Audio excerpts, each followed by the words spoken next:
Thank you. I'll have a go. And thanks to Dawn Media Group for this wonderful gathering over the last couple of days. Very, very informative. So, the cost of inaction. Why do we need to know about the cost of inaction? It might sound obvious, but the truth is that unless you can see which adaptation, investment, or activity to prioritize, there is so much to do, you don't know where to start. So the reason we worked with the Boston Consulting Group to produce this cost of inaction report, and it's on the web, you can find it, it's called Bridging Pakistan's Adaptation Financing Gap, catchy title. The reason we invested in this report is because you need to cost up that risk of not adapting to climate change. You have to be able to say, you know, if we don't invest in better seed varieties that are resistant to drought, if we don't provide the right sheds for our livestock, this is how much it's going to cost. Because when you know the cost, you can start prioritizing what to do first. And you can also start to structure investments. That's really, really important. If we're going to engage the private sector, so many people have said already, you need to have bankable deals, and that means proper structuring, and people like Zishan and Moir and others will know far better than me how to do that. So this report has some pretty stark figures in it. So it takes a number of scenarios out to 2050.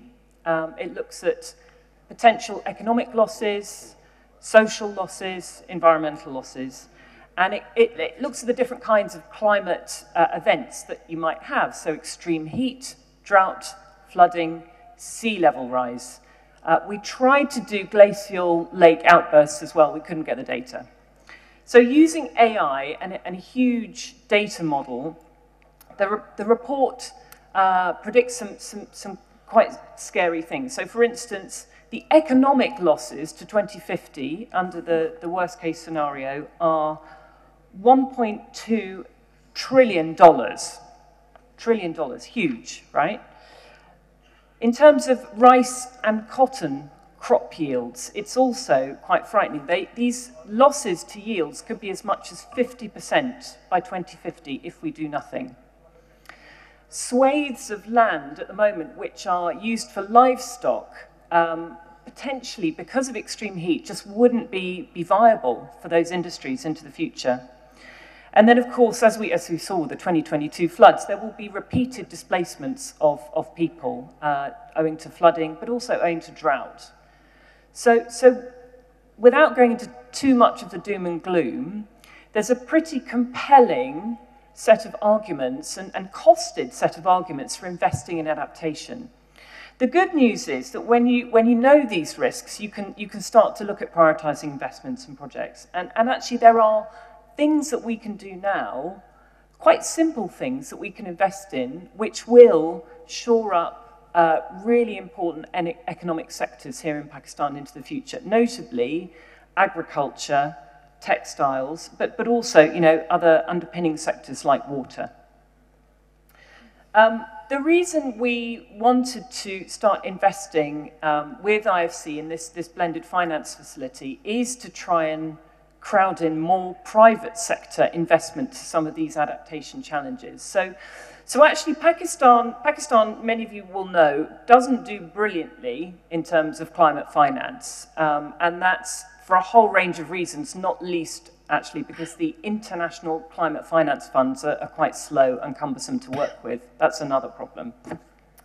But even with the $4 billion worth of climate finance that Pakistan receives every year, only a tiny percentage of that is from the domestic private sector. It's about 5%. So most of that climate finance coming in is public finance.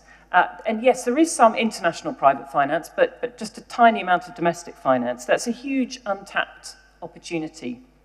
So what we're hoping to do with IFC, and actually already started, is to use our development capital, so kind of precious grant money, to help de-risk investments, particularly in adaptation and resilience. So it's a £70 million offer from us, what's that, about $80 million, sitting with IFC money, blending with IFC money, and leveraging, we hope, up to 5 times private investment.